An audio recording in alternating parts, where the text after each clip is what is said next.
Buongiorno, che Buongiorno. fa? Abbiamo appena iniziato la raccolta delle olive manuali. E quanto tempo ci vuole per un albero del genere? Dipende dalla percentuale delle olive che c'ha.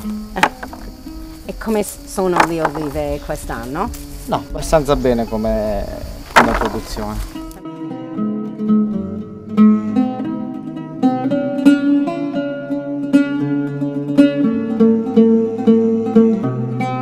La nostra famiglia ha prodotto olio d'oliva da almeno 300 anni. Infatti era rinomato che gli uliveti della nostra azienda agricola producessero un buonissimo olio. Sai, anche le piante, ci sono delle piante che hanno centinaia di anni ed è un po' come una vecchia pianta di rose, no? Che ha sempre un profumo molto più intenso di quelle moderne e nuove.